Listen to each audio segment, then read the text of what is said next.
மேக அம்மா அழகுன்னு யார் சொன்னது? நானா டைரக்டரா? சங்கின் வந்து ஒரு பெரிய ஆக்டரை சொல்லியிருந்தாங்க. இந்த ஈவேரா மேட்டர் எடுத்துன்னு வந்து உங்களையும் வந்து சங்கின்னு சொன்னாங்க. அதுக்கு ஏதாவது பதில் இருக்கா உங்களுக்கு? சங்கின்றது என்னங்க? இப்போ நான் கூட நீங்க அப்படின்னு கேட்டால் என்ன சொல்லுவீங்க? என்னென்ன இதா? ஈவே ராமசாமி நம்ம எங்கேயும் மென்ஷன் பண்ணலண்ணே. இல்லைண்ணே, படம் பார்த்தீங்களாண்ணே? இல்லைண்ணே, இப்போ வந்துட்டு நீங்கள் குப்புசாமி, கந்தசாமி என்ன பேர் வேணாலும் வைக்கல நம்ம படத்தில். இன்னொரு ஹீரோயின் மட்டும் கிடைக்கல, கொஞ்சம் அப்படியே பார்த்துக்கிட்டு இருக்கோம். எங்க பத்திரிகை உலகின் நயன்தாரா மட்டும் இருக்கீங்க, அனுஷ்கா காணோம். லாஸ்ட் பட் நாட் லீஸ்ட், இந்த படத்தினுடைய நாயகன் இங்க வந்து எல்லாருமே சொன்னாங்க, இந்த படத்துல நீங்களே இப்ப மேடையில பார்த்துருக்கீங்க எத்தனை கதாபாத்திரங்கள் அப்படின்னு சொல்லிட்டு, அந்தந்த கதாபாத்திரத்துக்கு ஏற்ற மாதிரி அந்த ஸ்பேஸை கொடுத்து எல்லாருக்குமே அதை ரொம்ப சிறப்பா செஞ்ச அவரு இந்த படத்தினுடைய நாயகன் மட்டும் கிடையாது, இந்த டீமனுடைய நாயகன் நான் நினைக்கிறேன். ஸோ திரு சந்தானம் அவர்களை அன்போடு பேச அழைக்கிறோம். எல்லாருக்கும் வணக்கம். ஆல்ரெடி 2 மணி நோக்கி போயிட்டு இருக்கோம். நிறைய பேருக்கு பசிக்க ஆரம்பிச்சிட்டு இருக்கோம்னு நினைக்கிறேன். அதில் சேசுமாரி மாம்ஸில் கொஞ்சம் சுகர் பேஷண்ட் வேறு, மாத்திரை போடுற டைம் ஆகிட்டுருக்கோம். ஸோ அதனால் நான் ஸ்ட்ரைட்டாக சக்ஸஸ் மீட் நன்றி அப்படின்றது நம்ம ப்ரொடியூசர் விஸ்வா சாரில் ஆரம்பித்து ப்ரொடக்ஷனில் டீ கொடுக்கிற தம்பி வரைக்கும் நம்ம எல்லார் பேருமே சொல்லி ஆகணும். ஏன்னா எல்லாருடைய உழைப்பும் தான் இந்த படத்தினுடைய சக்ஸஸ். ஸோ எல்லாருக்குமே என்னுடைய மனமார்ந்த நன்றி. அப்புறம் கார்த்திக் எல்லாருமே சொன்ன மாதிரி ப்ரெஸ் அண்ட் மீடியா, நீங்கள் ஃபஸ்ட்டு ஷோ பார்த்துட்டு அன்றைக்கி நைட்டு டியூட் பண்ணது, இன்ஸ்டாகிராமில் நீங்கள் சப்போர்ட் பண்ணது, ரிவ்யூஸ்லாம் மார்னிங்கே சீக்கிரமாக சொன்னது, நிறைய ரிவ்யூஸ் பாசிட்டிவாக வந்தது. ஸோ இது எல்லாமே இந்த படத்துக்கு மிகப்பெரிய வெற்றி கொடுத்தது. ஸோ அதுக்கப்புறம் என்னுடைய உயிரினும் மேலான என் அன்பு சொந்தங்களாகிய ரசிகர்களுடைய சப்போர்ட். ஸோ தமிழ் சினிமா ரசிகர்கள் எல்லாருமே இதை ரொம்ப கொண்டாடி இருக்காங்க. ரொம்ப நல்லா போயிட்டுருக்கு. அப்புறம் இந்த படத்துக்குடைய மிகப்பெரிய வெற்றிக்கு காரணம் இங்கே உட்காந்துட்டு இருக்க எல்லாருமே தான். தனித்தனியாக எல்லாரும் பேரும் சொல்ல முடியாது. ஏன்னா நான் ஆஸ் எ ஹீரோவாக அந்த கேரக்டரை நான் ட்ராவல் பண்ணி போயிட்டு இருக்கும்போது இவங்க அவங்களுடைய ஜாப் வந்து ரொம்ப நல்லா பண்ணாங்க. இவர்கிட்ட ஆரம்பித்து சார்ட்ட ஆரம்பித்து இங்கே உட்காந்துட்டு இருக்க எல்லாருக்கிட்டுமே நம்ம சொல்லலாம். ஸோ இவங்க எல்லாரும் நடித்து ஆடியன்ஸை கவர் பண்ணதான் இந்த படத்தினுடைய மிகப்பெரிய சக்ஸஸ், என்னோடய நடிப்பை விட. ஸோ அவங்க எல்லாருக்குமே என்னுடைய மனமார்ந்த நன்றியை நான் தெரிவிச்சுக்கிறேன். அது மட்டும் இல்லாமல் இந்த படம் இல்லை, என்னுடைய எல்லா படங்கள்லையுமே என் கூட நடித்தவங்க எல்லாருமே இருப்பாங்க. எல்லா படங்களும் வித்தியாசமான கேரக்டர்ஸில் கண்டிப்பாக கூட ட்ராவல் பண்ணுவாங்க. ஸோ அது கண்டிப்பாக உறுதி. அதுக்கப்புறமா ஹீரோயின் அவங்க என் கூட இருப்பாங்களான்றதை நான் டைரக்டர்கிட்ட கேட்கணும். அடுத்த படத்தில் சொல்லிட்டாங்கண்ணே. சரி, அடுத்த படத்தில் இப்போது இந்த படத்தில் நானும் மேகா ஆகாஷும் தான் மறுபடியும் பண்ணுறோம். சீன்ஸ் மட்டும் கொஞ்சம் டெவலப் பண்ணி வைப்பா.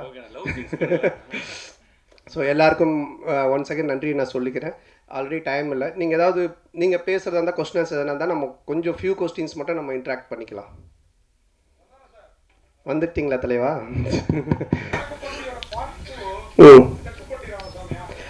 இல்லை, தெற்குப்பட்டி தென்ராசு அப்படின்னு சொல்லி நாங்கள் ஒன்று யோசித்து வச்சுருந்தோம். ஆக்சுவலாக வடக்குப்பட்டியிலேருந்து அந்த சைடு போயிட்டோன்னு. பட் இப்போது அதை விட வேறு ஒரு ப்ராஜெக்ட் போயிட்டு இருக்கிறதுனால இது கண்டிப்பாக பண்ணுவோம். இல்லை, அது நீங்கள் பார்க்குறவங்க தான் முடிவு பண்ணிக்கணும். ஆத்திகராக பார்த்தீங்கன்னா இது ஒரு ஆத்திகர் படமாக தெரியும், நாத்திகராக பார்த்தீங்கன்னா இது ஒரு நாத்திகர் படமாக தெரியும். ஏன்னா மக்கள் வந்து ரெண்டுமே மிக்சடு, எல்லாருமே கலந்து சினிமா என்ஜாய் பண்ணுன்றதுனால அப்படி ஒரு கிளைமேக்ஸ் தான் டேரக்டர் வச்சுருக்காரு. நீங்கள் ஆத்திகரா நாத்திகரா? அப்போ சாமி படம் தான். சந்தான சார் அதே மாதிரி ஹீரோயின் உங்கள் படம் எல்லாத்துலேயுமே பிரமாதமாக இருப்பாங்க, இந்த படத்துலையும் பிரமாதமாக இருக்காங்க. ஆனால் அவங்களோட ஒரு நல்ல ஒரு டூயட்டோ இல்லை லவ் சீனோ இல்லை. அதை இப்போ கேட்டிங்க. அடுத்த படத்தில் இந்த படத்தில் காமெடி எல்லாமே எக்ஸ்ட்ரானரி ஜனரஞ்சகமாக பிரமாதமாக இருந்தது.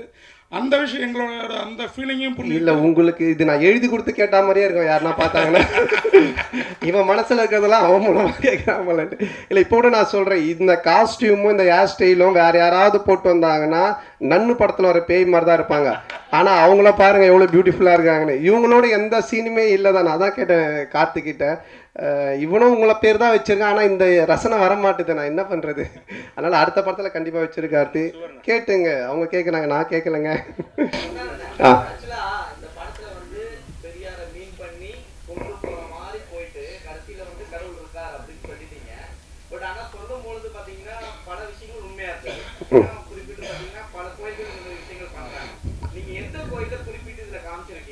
அதான் காமிச்சிருக்கேன் கண்ணாத்தா கோவில்.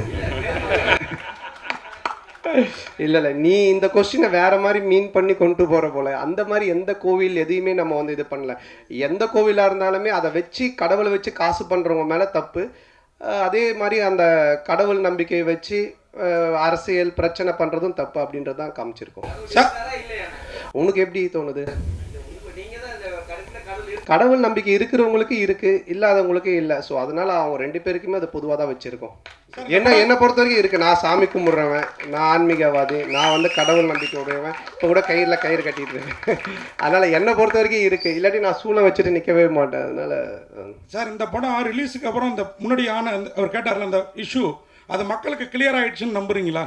ஆமாம், இல்லைன்னா இது வந்து வெற்றி படமாக இருக்காது, யாருமே சிரிச்சிருக்க மாட்டாங்க, கைத்தட்டி இருக்க மாட்டாங்க, ரிவ்யூஸ் நல்லா வந்திருக்காது, நீங்கள்லாம் வந்து பார்த்துட்டு பாராட்டி எழுதியிருக்க மாட்டீங்க. நீங்களே இந்த கேள்வி இப்போ கேட்டிருப்பீங்களா, வேறு ஏதாவது தான் எழுதியிருப்பீங்க. அதனால் அது மக்கள் ஏற்றுக்கிட்டாங்க, மக்களுக்கு வந்து புரிஞ்சிடுச்சு இவங்க என்ன சொல்ல வந்திருக்காங்க. அதுவும் இந்த கண்டென்ட் இன்றைக்கி காமெடி பொறுத்த வரைக்கும் ஹாரர் காமெடி, அப்புறம் வந்துட்டு ஃபேமிலி காமெடி, இப்படி நம்ம லவ் ராம் காமெடிலாம் போகலாம். ஆனால் ஒரு சோஷியல் காமெடி பண்ணுறது ரொம்ப கஷ்டம். டைரக்டரால் ஈஸியாக பண்ணவே முடியாது. ஏன்னா சோஷியல் கண்டென்ட்டில் கை வைக்கும்போது ரொம்ப பார்த்து வைக்கணும். ஏன்னா 2 விதமான ஆட்களுமே இருப்பாங்க. ஸோ அது ரொம்ப கார்த்திக் பியூட்டிஃபுல்லாக ஹேண்டில் பண்ணதுனால 2 விதமான ஆடியன்ஸுமே என்ஜாய் பண்ணுறாங்க. நாத்திகரும் என்ஜாய் பண்ணுறாங்க, ஆத்திகரும் என்ஜாய் பண்ணுறாங்க. ஸோ அதுக்கு உண்மையிலே டேரக்டருக்கு தான் நம்ம பாராட்டு சொல்லணும்.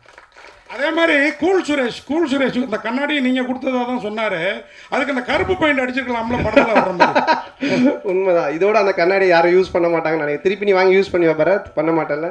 அது அவன் அப்படி தான் பிக் பாஸ் வந்து ஒருத்தர்கிட்ட ஒரு ட்ரெஸ் வாங்கி வந்திருக்கான். அவங்க பேர்லாம் சொல்ல மறந்துட்டா, கண்ணாடி மட்டும் சொல்லிட்டான் இவர்கிட்ட இருந்து வாங்கினேன்ட்டு. அவனை பற்றி நீங்கள் பேசிக்கிட்டே இருக்கணும். அதுக்கு தான் அவன் ஏதோ ஒன்று பண்ணுறான், அது கண்டுக்காதீங்க. அண்ணா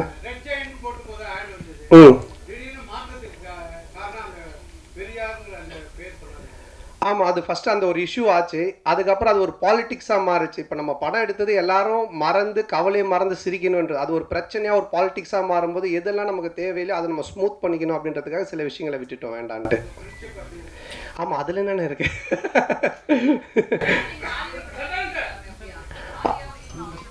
ஆமாம், அதில் ஒரு ஹீரோயின் கிடச்சிட்டாங்க, இன்னொரு ஹீரோயின் மட்டும் கிடைக்கல.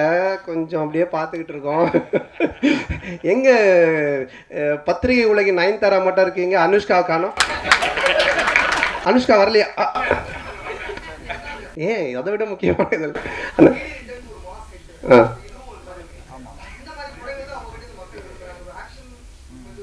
இல்லை, எனக்கு பொறுத்த வரைக்கும் எல்லாருமே இப்போ பார்த்தீங்கன்னா நிறைய பேர் படம் பார்த்துட்டு வாழ்க்கையில் ரொம்ப இறுக்கமாக இருக்கவங்க, ரொம்ப சோகமாக இருக்கும், ரொம்ப பிரச்சனையாக மேபி சைக்காட்டிக் டாக்டர் 2-3 பேர் எனக்கு அவங்க பேஷண்ட்ஸ்க்கு மெயினாக இந்த ஷோஸ் எல்லாம் போட்டு காமிச்சிருக்காங்க. ஏன்னா இன்றைக்கி மக்கள்கிட்ட ரொம்ப இறுக்கம் தான் இருக்குது. எல்லாருமே முகத்தில் ஒரு சோகம், ஒரு சந்தோஷமே இல்லை. அட்லீஸ்ட் நம்ம கடவுள் ஒரு விஷயத்த கொடுத்துருக்கேன். நான் என்னோட சின்ன வயசில் ஆரம்பிக்கும் போது என் கூட இருக்கிற எல்லாரும் நான் சிரிக்க வச்சுக்கிட்டே இருப்பேன். அது வந்து பாலாஜி அண்ணனோட சேர்ந்தேன். அப்போ அவர் வந்து பாப்பா என் கூட டிவியில் நடிப்பான்னு எனக்கு கூப்பிட்டு வந்தார். அப்புறம் அந்த காமெடி பார்த்துட்டு சிம்பு கூப்பிட்டு எனக்கு மன்மதில் சான்ஸ் கொடுத்தாரு. ஸோ என்னோடய நோக்கம் எதுவாக இருந்துச்சுன்னா என்னை சுற்றி இருக்கிறவங்கள சந்தோஷமாக வச்சுக்கணும், சிரிக்க வைக்கணும்.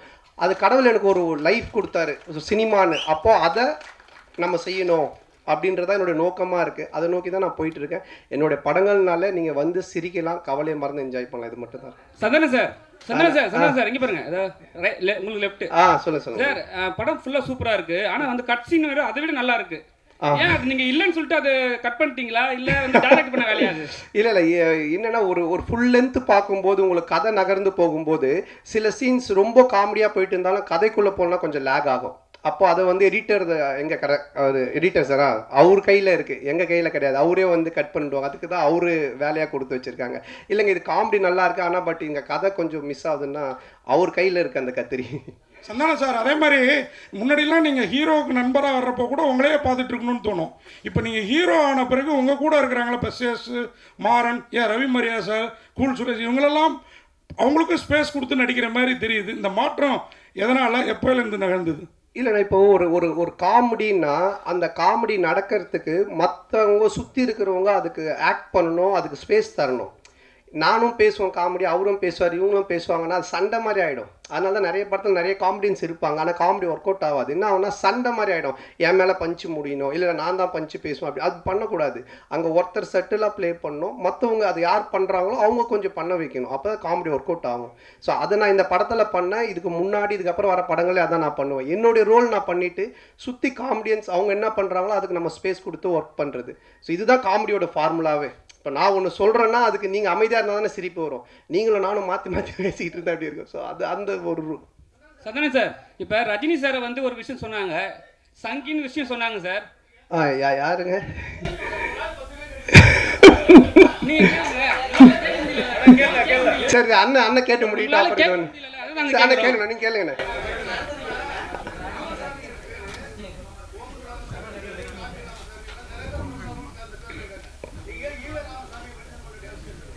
ஈவே ராமசாமி நம்ம எங்கேயும் மென்ஷன் பண்ணலேண்ணே. இல்லைண்ணே, படம் படம் பார்த்தீங்களாண்ணே? படத்தில் அந்த பையன்கிட்ட வந்துட்டு கடவுள் நம்பிக்கை இல்லைன்னு ஒன்று சொல்லுவாங்க அவங்க அம்மா. அதாச்சும் கடவுள் இருக்காரான்னுவாங்க. நான் இவ்வளோ கஷ்டப்படுறேன், பானை செய்கிறேன், நான் எப்படி கடவுளை நம்புறதுன்னு அவன் சொல்லுவான். அதுதான் அந்த கேரக்டர் கேட்பாரு, நம்ம ஜம்புலி ஜெகன் கேட்பாங்க. இது வந்துட்டுண்ணே நம்ம வந்து இல்லைண்ணா, இப்போ வந்துட்டு நீங்கள் குப்புசாமி, கந்தசாமி என்ன பேர் வேணாலும் வைக்கலாம் நம்ம படத்தில். ராமசாமி, வடக்குப்பட்டி ராமசாமின்னு வச்சதுக்கு காரணம் என்னென்னா, டைரக்டர் வந்து கவுண்டமணி சாரோட ஃபேன், நானும் அவருடைய ஃபேன். டிக்கிலோனான்றது அவரோட டயலாக்கு. அதே மாதிரி வடக்குப்பட்டி ராமசாமின்றது கவுண்டமணி சாரோட டயலாக்கு. இதுக்கப்புறம் நானும் ஆர்யா நடிக்க போகிற படத்துக்கும் கவுண்டமணி சார் டயலாக் தான் வச்சுருக்காங்க. இதே இந்த ஒரு டயலாக் வராமல், இந்த நான் சொன்ன இந்த காரணங்கள்லாம் இல்லாமல் திடீர்னு நீங்கள் ராமசாமின்னு ஏன் வச்சிங்கன்னு கேட்டிங்கன்னா அது சரியாக இருக்கும். அண்ணா ஒரு கொஸ்டின் தான் சொன்னீங்க, 4 கொஸ்டின் கேட்டுக்கிறீங்க சார். அண்ணா இங்க பாருங்க, அண்ணா இங்க பாருங்க. இல்லை அண்ணா ஒரு நிமிஷம் முடிச்சார் சார். அண்ணா உங்கள் பேர் என்னண்ணே? அண்ணாதோர. அப்போ நீங்கள் வந்து ஏடிஎம்கேல வந்துட்டு இதுவாக இருக்கீங்களா? டிஎம்கே வந்துட்டு ஏன் நீங்கள் அண்ணாதோரன் பேர் வச்சிருக்கிறீங்க அப்படின்னு கேட்டால் என்ன சொல்லுவீங்க? என்னென்ன இதா? அடுத்த கொஸ்டின். அண்ணா சோஷியல் மீடியாவில் வந்து சங்கின் வந்து ஒரு பெரிய ஆக்டரை சொல்லியிருந்தாங்க. அதுக்கப்புறம் நீ அந்த ஈவேரா மேட்டர் எடுத்துன்னு வந்து உங்களையும் வந்து சங்கின்னு சொன்னாங்க. அதுக்கு ஏதாவது பதில் இருக்கா உங்களுக்கு? சங்கின்றது என்னங்க? இப்போ நான் கூட 6வது, நான் வந்து 6வது இல்லை, நான் ஸ்கூல் படிக்கும்போது ஒரு பொண்ணை லவ் பண்ணியிருந்தேன். அந்த பொண்ணு பேர் சங்கீதா. நான் சங்கின்னு தான் கூப்பிடுவேன். அதுக்காக சங்கி ஆகிடுமா? என்னங்க இருக்கு? நெக்ஸ்ட். ஓகே சார், அதே டயத்தில் இப்போ ஒரு கேள்வி. இதான் நேர்கள் ரவி சார் பேசுகிறப்போ வடக்குப்பட்டி ராமசாமிக்கு சலாம் போடுங்கன்னாரு. லால் சலாம் ரிலீஸ் ஆகிருக்கு, அடுத்த வாரத்தை நோக்கி போகிறதுனால அந்த டைலாகை யூஸ் பண்ணாரா தெரியலீங்களா? சார்கிட்ட தான் கேட்கணும் அவர் என்ன மீனிங்கில் சொன்னார் அப்படின்னு சொல்லிட்டு. ஆனால் ஏதாவது முடிச்சது லாஸ்ட் கொஸ்டினா?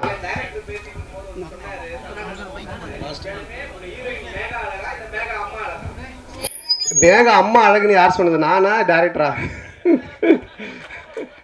இல்லை கண்டிப்பாக 2 பேருமே அழகு தான். ஸோ அதனால் ரொம்ப சந்தோஷம் உங்கள் எல்லாருமே சந்திச்சதில். ரொம்ப இவ்வளோ நேரம் பொறுமையாக இருந்து இந்த ஒரு வெற்றி சக்ஸஸ் மீட்டுக்கும் சப்போர்ட் பண்ணிட்டு இருக்கவங்க எல்லாருக்குமே ரொம்ப நன்றி. தொடர்ந்து சப்போர்ட் பண்ணுங்கள். நீங்கள் எனக்கு சப்போர்ட் பண்ணுறது, யாரெல்லாம் சிரித்து இந்த படம் பார்த்து என்ஜாய் பண்ணுறாங்களோ அவங்க எல்லாருக்குமே நீங்கள் சப்போர்ட் பண்ணுறதுக்கு சமமான ஒரு விஷயம்.